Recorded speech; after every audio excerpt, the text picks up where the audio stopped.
안녕, 토요 미스터리 디바 메이야. 1994년 2월, 영국 글로스터에 살던 한 주민이 어린 딸한테 이상한 이야기를 듣게 돼. 딸한테 루이즈라는 친구가 있는데 얼마 전에 비밀 이야기를 해줬다는 거야. 엄마, 루이즈가 그러는데 비밀 안 지키면 루이즈도 언니 헤더처럼 앞마당에 묻힐 거래. 아무리 철없는 애들의 이야기라고 해도 이건 좀 섬뜩하지 않아? 게다가 헤더가 진짜로 실종됐었거든. 이게 괜한 얘기가 아닐 것 같은 거지. 결국 이 주민은 꺼림칙한 생각에 크로멜가 25번지 앞마당을 살펴봐야 될 것 같다고 경찰에 신고를 하게 돼. 당시 크로멜가 25번지에는 웨스트 가족이 살고 있었어. 경찰이 확인해보니까 첫째 딸 헤더 웨스트가 7년 전에 실종됐더라고. 근데 이상한 게 딸의 실종에 대해서 부부는 별 관심이 없어 보여.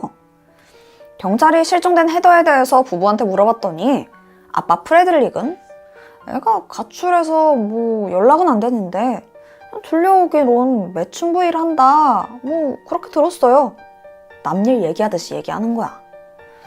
엄마 로즈마리는 자기는 애가 나가서 어디서 뭐하고 사는지 하나도 모르겠다고 했고, 헤더는 실종 당시에 16살로 미성년자였거든? 그런데도 이 부모가 심드렁한 반응인 게 이상한 거야. 그리고 이 두 사람 대답이 다르잖아. 경찰은 수상함을 느꼈고 이웃 주민의 제보가 신빙성이 있다고 판단하게 돼. 일단 앞마당을 확인해보긴 해야겠는데 부부가 허락하겠어? 결국 영장 들고 다시 찾아왔지. 처음에는 부부가 강하게 반발했지만 경찰이 영장 들고 오는데 어쩔 거야. 결국 마당에는 굴삭기가 들어섰고 모두 긴장한 상황에서 흙이 파헤쳐졌어. 근데 놀랍게도 경찰의 예상은 보기 좋게 빗나가게 돼. 아무것도 안 나왔냐고? 아니, 여기서 나온 시신이 헤더 한 명이 아니었던 거야. 앞에서 발견된 시신은 총 9구. 한 구만 나올 거라는 예상과 전혀 다른 결과였지. 평범해 보이던 이 가정집은 사실 시신으로 뒤덮인 범죄 현장이었어. 도대체 이 집에서 무슨 일이 벌어졌던 걸까? 우선 남편 프레드릭 웨스트. 그는 1941년 9월 29일 영국 시골 동네에서 태어났어. 프레드릭의 가족은 형편이 좀 힘들었거든. 형제자매가 6명이나 되다 보니까 부모님은 쉬지 않고 농사일을 하는 수밖에 없었어. 힘든 상황이지만 이 가족은 항상 화목한 분위기로 보였다고 해. 적어도 겉으로 보기엔 말이야. 사실 이 가족한텐 엄청난 비밀이 있었는데 그건 바로 근친. 프레드릭이 12살이 되던 해에 그는 친엄마에 의해 성관계를 하게 돼. 근데 이게 끝이 아니야. 프레드릭한텐 여동생이 3명이 있었는데 아버지는 세 딸을 성폭행했고, 그러면서 자식들한테 이게 정상이다 라는 말을 세뇌시키듯이 맨날 했다고 해. 그런데 이 모든 건 프레드릭의 주장이야. 그러니까 프레드릭만의 주장이었지. 다른 형제들은 그런 사실이 전혀 없다고 말도 안 되는 소리 취급하더라고. 근데 그러면은 프레드릭이 거짓말을 한 건가? 정확히 밝혀진 사실은 없어. 하지만 분명한 건 프레드릭은 근친을 저질렀다는 거야. 20살 때 13살이던 여동생 키티를 성폭행해서 임신하게 만들었거든. 어쩌면 이 사실을 합리화하려고 말도 안 되는 거짓말한 건 아닐까? 물론 이때라도 잘못된 행동에 대가를 치렀으면 좋았겠지만 아니, 전혀. 엄마는 오히려 아들을 싸고 돌더라고. 프레드릭의 주장처럼 부모에게 성적 학대를 당했는지 그런 건 전혀 알 수 없어. 하지만 적어도 잘못된 양육을 받았다는 건 사실이야. 이 일이 있고 얼마 안 돼서 프레드릭은 동네 미성년자들을 성추행하기도 해. 경찰이 체포됐었는데 잘못을 뉘우치기는커녕 그냥 경찰한테 좀 만지고 그럴 수도 있지. 원래 다들 그러지 않아요? 라고 되물었다고 해. 이게 뭔 소리야 진짜. 이 생각 구조 자체가 정상이 아닌 거야. 이 사건이 있고 1년이 지나서 1962년 프레드릭은 결혼을 하게 돼. 상대는 매춘부로 일하던 10대 소녀 캐서린이었지. 당시 캐서린은 다른 남자의 아이를 임신한 상태였어.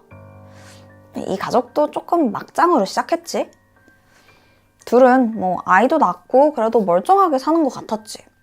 아이에게 샤메인이라는 이름도 붙여줬고, 그리고 다음 해에는 또 둘 사이에서 안나라는 딸도 생겼어. 캐사린은 엄마로서 두 딸 모두 진심으로 아끼고 사랑했지. 하지만 프레들릭은 달라. 그는 딸들이 어렸을 때부터 성폭행했고 심지어 바람을 피기도 해. 1967년 결국 캐서린은 아이들을 둔 채 혼자 가출하게 돼. 첫 번째 아내 캐서린이 떠나자마자 프레드릭은 바로 또 다른 여자를 만나. 맥폴이라는 또 10대 소녀였지. 이때 그녀는 임신을 하게 되는데 맥폴이 프레드릭한테 푹 빠져 있었거든. 그래서 나 당신애 임신했으니까 우리 결혼하자 라면서 엄청 졸랐다고 해. 이때 프레드릭은 어떻게 행동했을까? 그는 이렇게 적극적인 맥폴이 심기에 거슬렸어. 그래서 그녀를 그냥 살해하고 말아. 아니, 이게 무슨 전개야? 어쨌든 맥폴은 그렇게 살해당했고 그 뒤로 프레들릭은 그녀의 시신을 토막내 처리했지. 그리고 맥폴의 손가락과 발가락을 기념품으로 간직하기도 해. 완전 사이코 아니냐고.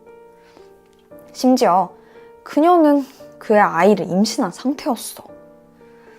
근데 이건 시작도 아니야. 얼마 후 프레드릭이 완전히 폭주하는 계기가 생겨나는데 바로 자기만큼이나, 아니 어쩌면 그보다 더한 운명의 단짝을 만나게 된 거야. 그녀는 바로 로즈마리. 맞아, 그 처음에 말했던 그 아내. 1969년 프레드릭이 28살이 되던 해 둘은 만났어. 당시 로즈마리는 15살이었고 매춘으로 생활비를 벌고 있었지. 그녀의 가정사도 불우해. 불안정한 부모님 밑에서 거의 방임되다시피 자라났었거든. 프레드릭과 로즈마리는 서로 첫눈에 반하게 된 거야. 둘은 만난 지 얼마 안 돼서 바로 결혼했고 헤더라는 아이도 낳았지. 물론 그 위로 프레드릭이 전부인 사이에서 데려온 샤메인, 안나 그렇게 두 딸도 있었었고. 헤더를 낳은 지 얼마 안 돼서 프레드릭은 절도 혐의로 감옥에 가게 돼. 당시에 로즈마리는 이제 막 17살이었거든? 어린 나이에 혼자 딸 3명을 키우게 된 상황인 거야. 그녀는 아이들에게 좋은 엄마가 되지 못했어. 심지어 의붓딸인 샤메인과 안나를 학대했었고, 그리고 결국 짜증난다는 이유로 첫째 딸 샤메인을 죽이고 말아. 6개월이 지나서 프레드릭이 출소를 하고 집에 왔는데 샤메인이 보이질 않는 거야. 그래서 어떻게 된 영문이냐고 물어봤더니 로즈마리는 자기가 죽였다고 순순히 털어놓게 돼. 프레드릭은 그 이야기를 듣고도 태연해. 오히려 시신 처리는 어떻게 했는지 물어보는 거야. 로즈마리는 자기가 딸을 어떻게 죽이고 어떻게 처리했는지 하나하나 그에게 들려줬지. 프레드릭은 거기에 감명이라도 받았는지 이게 둘 사이에 암묵적인 계기가 됐고 그 후로 둘은 협동해서 엽기적인 살인 행각을 이어오게 돼. 프레드릭의 첫 번째 부인 캐서린 기억나지? 가출할 당시에는 너무 스트레스 받아서 나오기는 했는데 사실 딸들 정말 사랑했거든. 그래서 딸들 보려고 종종 집에 찾아왔었다고 해.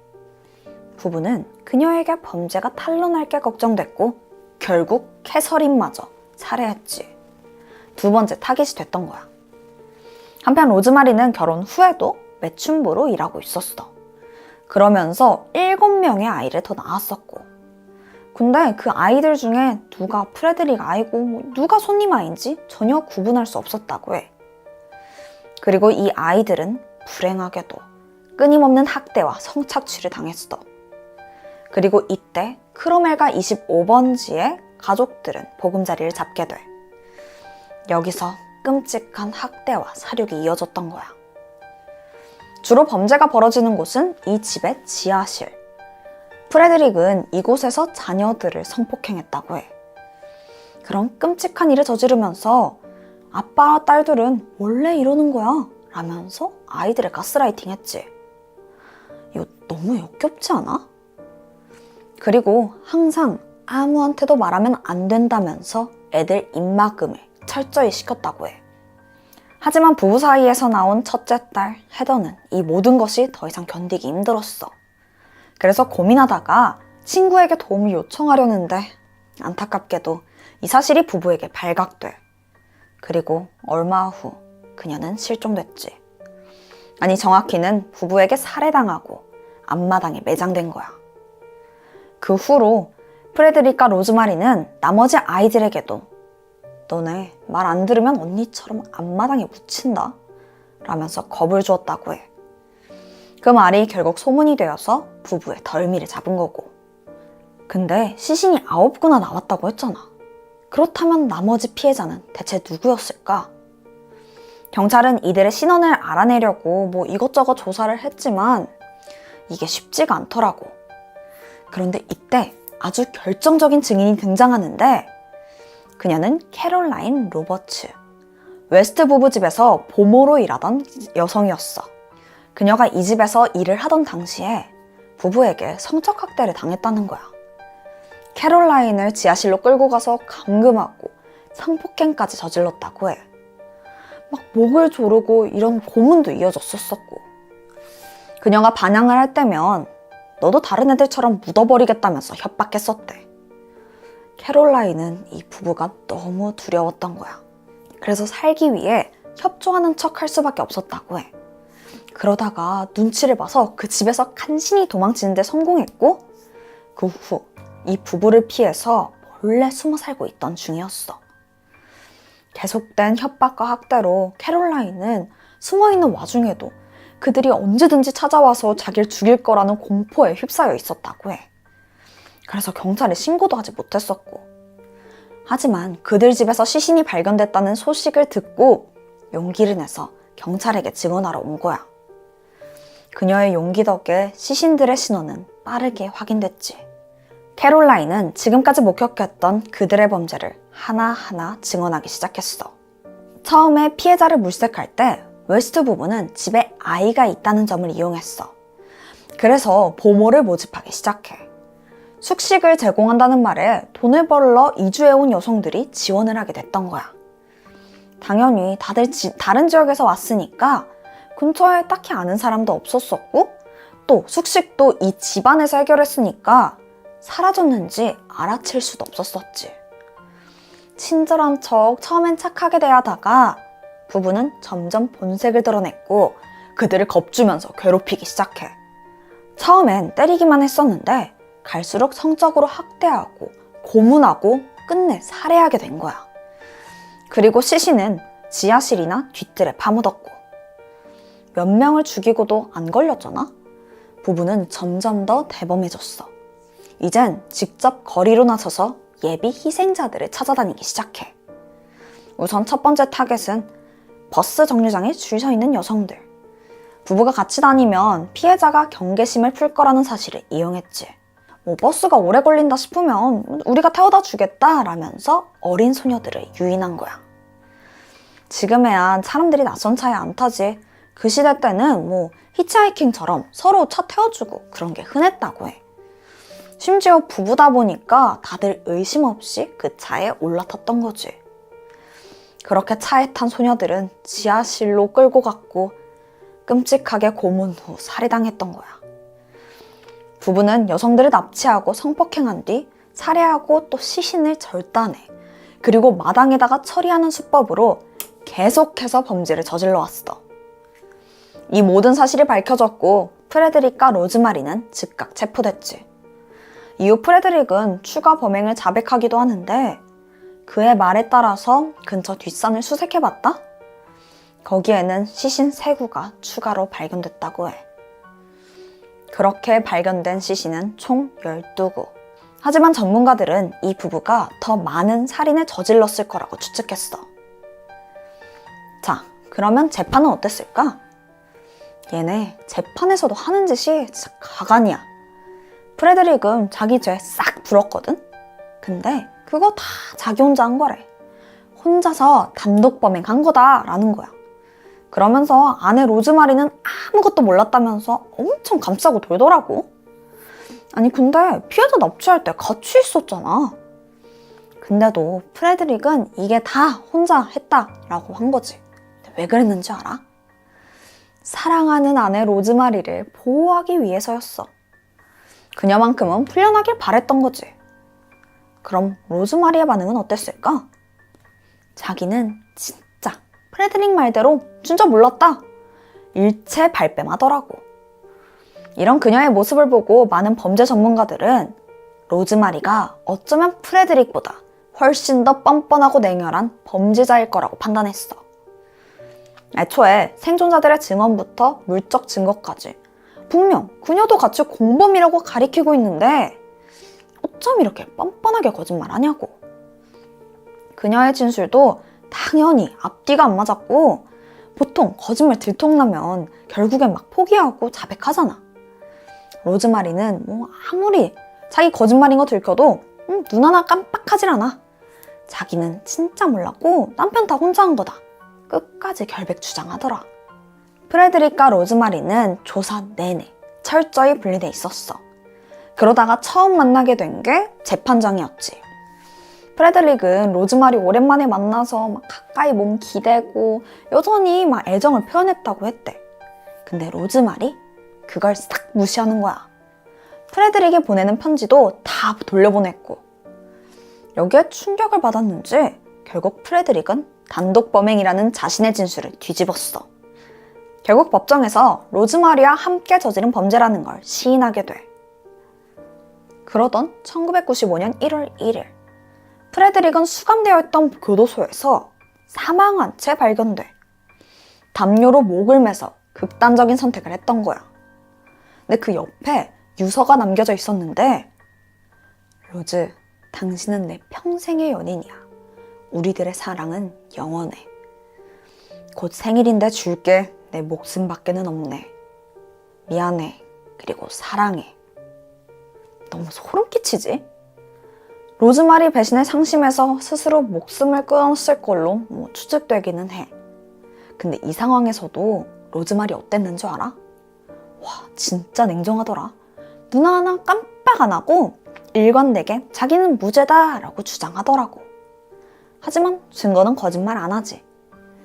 법정은 로즈마리가 살인에 적극적으로 가담했다고 판단했고 최종적으로 종신형을 선고해. 그녀는 아직까지도 교도소에 복역 중이야. 현재 옥중에서도 자기는 억울하다면서 억울함을 호소하고 있지. 프레드릭 그리고 로즈마리 웨스트, 이 두 사이코패스가 함께 이런 끔찍한 범죄를 저질렀다는 게 생각만 해도 너무 충격적이지 않아? 그렇게 결코 만나서는 안 됐던 두 악마의 결합은 끝내 영국 역사상 최악의 살인마 부부라는 오명을 남기고 끝이 났어.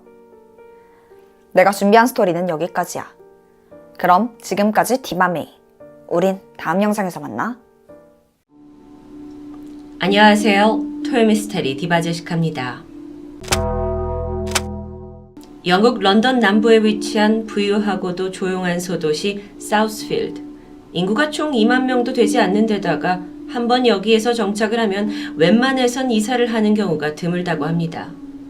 그래서인지 지역 주민들끼리 유대감이 꽤나 끈끈한 곳으로 알려져 있죠. 때는 지난 2017년 9월 20일.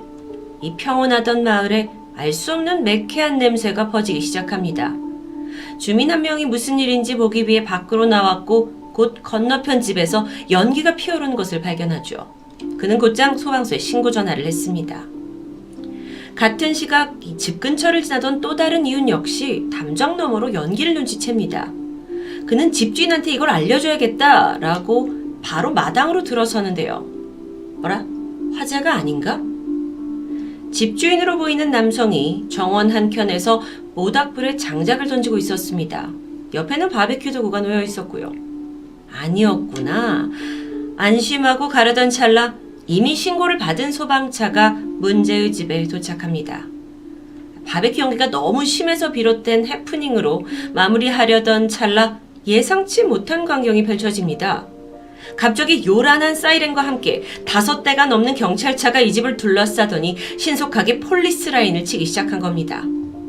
조금 뒤에는 현장 감식팀까지 출동하면서 이 마을이 삽시간에 심각한 분위기로 바뀌었는데요. 도대체 어떤 일이 있었던 걸까요? 우선 이 집에 살던 사람들은 프랑스 출신의 40살 남성 위셈 메드니 그리고 34살의 프랑스 여성 사브리나 퀴더였습니다. 이 커플은 4년째 동거 중이었는데 사브리나의 9살, 4살 된 두 자녀를 함께 키우고 있었죠. 위셈은 재무설계사로 성실히 일하고 있었고 패션 디자이너였던 사브리나는 메이크업 아티스트, 스타일리스트까지 겸업하면서 정말 자신의 커리어를 탄탄하게 쌓고 있었습니다. 평소에 늘 화려한 드레스를 입고 있어서 이웃들의 이목을 끌기도 했죠. 보기에 이 두 사람은 그야말로 매력적이고 성공한 프랑스인 커플입니다. 그러던 지난 2016년 1월, 커플은 자신들이 회사에 있는 동안 두 아이들을 돌봐줄 베이비시터를 고용하게 되는데요. 집에 오게 된 보모는 프랑스에서 영국에 갓 도착한 21살의 여성 소피 리오넷이었습니다. 프랑스 시골 출신의 그녀는 대학에서 유아교육을 전공하게 되는데 오페어라는 해외 연수 프로그램을 알게 됐고 이걸 통해서 외국 가족 집에 머물면서 아이들을 돌봐주고 또 숙식도 해결하고 소정의 용돈까지 벌 수 있는 아주 좋은 기회를 잡게 되죠. 소피에게 매치된 건 바로 영국에 살던 사브리나와 위셈 커플 집이었습니다. 운 좋게도 이들 역시 프랑스 사람들이었기 때문에 의사소통에 문제도 없고 더 끈끈함마저 느껴졌죠. 정말 최적의 일자리를 얻은 듯 소피는 기뻐하며 새로운 삶을 시작합니다. 그런데 시간이 가면 갈수록 늘 즐거운 모습만 보인 건 아니었습니다. 사실 이 사우스필드 지역이 다들 보모를 많이 고용하고 있었기 때문에 부유한 지역이었어요. 그래서 이들 사이에 커뮤니티가 잘 형성되어 있었는데요. 소피가 워낙 내성적이고 수줍음이 많은 성격이어서 그랬는지 평소 공원에서도 도서관에서도 그녀는 다른 부모들과 이야기를 나누지 않는 것 같았죠. 혼자 조용히 보내는 게 익숙해 보였습니다. 다소 외톨이 같은 모습이었죠. 하지만 그런 소피에게도 유일하게 대화를 나누는 사람이 있었습니다. 바로 근처에 있던 단골 식당 사장 마이클이었는데요. 소피가 처음 영국에 오고 한 1년 정도 별 탈 없이 여기서 잘 적응을 해가는 것 같았죠. 하지만 2017년 초 이 마이클의 가게에 들른 소피는 잘 지내고 있냐? 라는 질문에 어쩐지 우물쭈물하는 모습을 보였습니다. 사실 프랑스에 있는 엄마가 건강에 문제가 생겨서 집에 가보고 싶다라고 털어놓게 되는데 이야기를 들은 마이클은 그러면 내가 비행기 티켓을 사는데 돈을 보태주겠다고 했지만 소피는 웬일인지 집에 갈 수 없다면서 고개만 젓습니다. 실제로 추후에 추적을 해보니까 소피의 엄마가 집에 오고 싶다는 딸을 위해서 계좌로 비행기 티켓 값을 입금하게 돼요. 하지만 며칠 후 별안간 사브리나가 직접 소피의 엄마에게 전화를 걸어서 문제가 잘 해결되었다면서 이 프랑스행을 거절하게 되죠.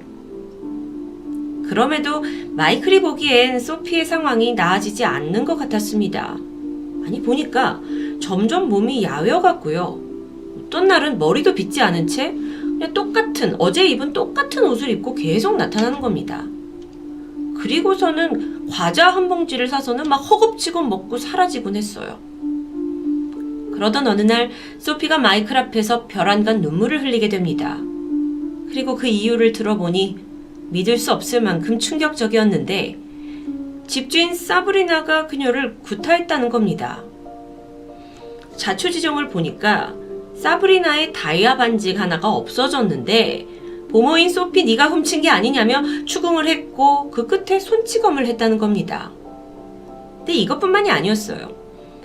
소피가 소소한 집안일 실수를 할 때마다 사브리나의 폭행은 지속적으로 이어졌습니다. 좀 과했죠. 그래서 마이클이 그러지 말고 새로운 일자리를 내가 소개해주마 라고 했지만 나중에 이걸 알게 된 사브리나가 마이클의 가게를 찾아와서 소리를 지르고 분노를 하면서 결국 모든 건 무산됩니다.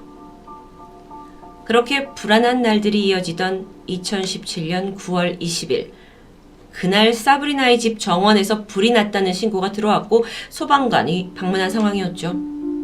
정원에 서 있던 사람은 그녀의 동거인이자 남자친구 윗샘이었습니다. 그는 경찰에게 태연히 양고기를 굽고 있어서 이렇게 연기가 났다라고 설명했지만 불길이 이게 너무 세서 위험하다라고 장작불을 꺼달라라고 요청하게 되죠. 하지만 이때 뭔가 경찰은 이상함을 느낍니다. 그리고 잠시 잿더미를 살펴보게 되는데 거기에는 사람의 것으로 보이는 신체 일부가 있었습니다. 보니까 이미 시신이 너무도 심하게 훼손되어 있습니다. 그래서 경찰이 신원을 확인하는데도 많은 시간이 걸렸죠. 결국 밝혀진 정체는 21살의 보모 소피 리오넷입니다. 그녀의 몸에서는 갈비뼈 4개가 부러져 있고 턱뼈 골절을 포함한 여러 가지 폭력의 징후가 곳곳에서 발견되었습니다. 현장에 있던 윗샘은 일단 즉각 체포가 되었죠. 그리고 그로부터 36시간 후에 사브리나 역시 경찰에 붙잡힙니다. 그런데 이 두 사람이 범죄 사실을 완강히 부인하면서 사실상 서로에게 죄를 떠넘기고 있어요. 이 사건이 안타깝게도 목격자가 없는 상황이기 때문에 사건의 정황을 제대로 파악하는 건 쉬운 일이 아닙니다. 하지만 수사팀은 둘의 핸드폰에서 소피가 그간 학대를 당했다는 결정적인 증거를 발견하게 되는데 그게 다름 아닌 음성 파일이었죠. 그 일부를 함께 들어보시겠습니다. I will not leave you alone until you tell me the truth. Is this clear? You understand? You will not go back to France until you told me the truth. I'm going to spoil your life as you have spoiled mine. 사브리나가 소피에게 뭔가 진실을 말하라 라고 재촉하는 것처럼 보입니다. 자, 그리고 나서 나중에 밝혀진 소피가 왜 살인을 당했는지 그 결정적인 동기는 정말 그 어떤 누구도 상상할 수 없었던 기이한 망상 때문이었습니다. 사브리나는 현재는 윗샘과 연인 관계로 동거를 하고 있지만 사실 그녀는 2011년부터 13년까지 약 3년간 교제하던 마크 월튼이라는 전 남자친구가 있습니다. 네, 이 사람이 1990년대 전 세계적으로 인기를 누렸던 아일랜드 출신의 보이밴드 창립 멤버이기도 하죠. 유명한 사람이에요. 사브리나는 당시 그에게 집착에 가까운 사랑을 퍼부었습니다. 하지만 동시에 이 사브리나가 경계성 성격 장애를 가지고 있어서 종종 화와 분노를 주체하지 못하고 지나가는 사람한테 갑자기 소리를 지르는 등 이상 행동을 보였다고 합니다. 결국 옆에서 견디다 못한 마크는 이별을 결심하게 되는데 그러고서도 사브리나가 현재 살고 있는 이 영국의 집세를 몇 달간 내주기도 했죠. 그러다 얼마 후에 마크가 완전히 그녀를 향한 재정적인 지원을 끊게 되자 사브리나의 분노는 극에 달하기 시작했습니다. 그러면서 마크가 자신을 스토킹하고 있고 내 가족들에게까지 해를 끼친다며 20번 넘게 경찰에 신고했죠. 하지만 이건 모두 거짓이었습니다. 그런 전적이 있던 여자예요. 이후에 사브리나는 어릴 적부터 알고 있던 윗샘과 결합해 동거를 하게 되는데 그리고 소피가 보모로 발탁된 지 얼마 지나지 않고서 마크가 전 남자친구 마크가 아예 미국 LA로 이주했다는 소식이 들려왔습니다. 이때 사브리나가 느꼈던 감정은 마크가 이제 완전히 내 손을 떠났구나. 내가 더 이상 그 사람을 통제할 수 없구나 라고 느꼈고 갑자기 분노가 치밀었죠. 그리고 그 분노는 어린 보모에게 그대로 퍼부어졌습니다. 사브리나의 망상 속에서 이 보모 소피가 자신 몰래 마크와 내통하고 있다고 믿기 시작한 겁니다. 여러분, 마크와 소피는 내연 관계조차 아니고 둘이는 사실 본 적도 없는 거예요. 그런데 이 두 사람이 자신을 망치기 위해서 어떤 꿍꿍이를 벌이고 있다라고 확신하게 되는 거죠. 그래서 앞서 들으셨던 이 음성 파일은 진실을 말해라 라는 사브리나의 협박입니다. 그 음성 파일에는 언어적인 협박뿐 아니라 지금은 공개되지 않았지만 신체적인 고문을 의심케 하는 정황도 담겨 있었습니다. 뭔가 이렇게 뺨을 때리는 소리가 녹음되어 있었기 때문이죠. 수사관에 의하면 이 학대가 무려 8시간 반 동안 이어졌고 사브리나가 전기선을 이용해 소피를 폭행한 게 확인됩니다. 그런데 여기서 좀 더 황당한 건 윗샘이에요. 사브리나의 행동에 동조를 하면서 이 21살 보모를 같이 공주에 몰아넣었습니다. 여권을 빼앗았고 너는 프랑스에 돌아가지 못한다. 앞으로 한 40년간 여기에 감금될 거다라는 협박이 이어졌습니다. 아니 사브리나는 망상에 빠진 사람이라지만 도대체 왜 윗셈까지 이러느냐? 이 부분에 대해 전문가는 윗셈이 이 사브리나를 잃고 싶지 않아서 그녀의 마음에 들기 위해 무엇이든 그녀의 편에 서서 행동한 잘못된 결과라고 분석합니다. 어쨌든 8시간 반의 고문을 견디다 못한 소피는 마침내 네, 제가 마크 월튼과 공모했고 당신을 망치려 했습니다라는 거짓 자백을 하게 되죠. 커플은 이 모습을 영상으로 찍어 남겨두기도 했습니다.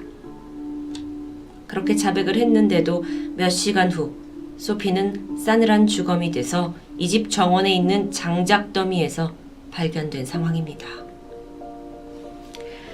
시신의 상태가 너무 좋지 않았기 때문에 정확하게 그녀가 어떻게 죽음을 맞았는지는 알 수 없었습니다. 사브리나는 폭행을 한 것은 인정했지만 죽음에는 관여하지 않았다고 말했고요.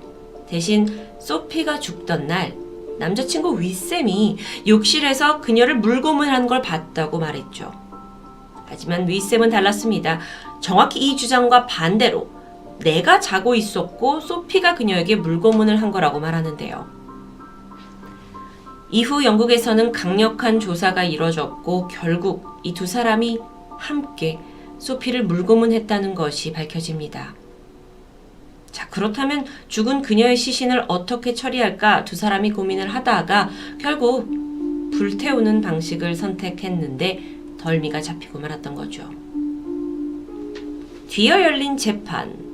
사브리나와 윗셈은 소피에게 자신들이 한 가학적인 고문과 폭행에 대해서 어떠한 죄책감도 표현하지 않았습니다. 이 두 사람이 완전히 잘못된 그 망상의 세계에 갇혀 있는 것처럼 보였어요. 둘의 살인 혐의는 인정되었고 두 사람 모두 무기징역을 선고받아 현재 복역 중입니다. 불과 몇 년 전에 발생한 사건이라고 정말 믿기 힘든 엽기적인 사건. 당시 이 스토리를 취재한 영국과 프랑스 양쪽 언론사들 모두 아니 이게 진짜 실화냐? 웬만한 소설과 영화보다 더 기이하다라고 혀를 내둘렀다고 하는데요. 이제 막 갓 성인이 된 순진하고 어린 보모에게 한 커플이 저지른 범죄. 이 사건을 두고 많은 사람들이 안타까워했지만 한편으로는 의문도 있습니다. 왜 소피는 진작 도망치지 않았던 걸까요? 마음만 먹었다면 경찰에게 폭행 사실을 알리고 도움을 받을 수 있지 않았을까요? 여기에 대해 한 심리 전문가는 이런 말을 남겼습니다. 우리는 종종 가정폭력 사건에서 피해자가 왜 도망치지 않았는지 의문을 갖는다. 하지만 그들이 심리적으로나 육체적으로 이곳에 갇혀 있다고 생각한 순간 도망칠 수 있는 힘은 그렇게 쉽게 나오지 않는다. 어쩌면 우리가 주변의 이웃들에게 한 번 더 관심을 가져야 하는 게 바로 이런 이유 때문 아닐까요? 토요미스테리 디바제식합니다.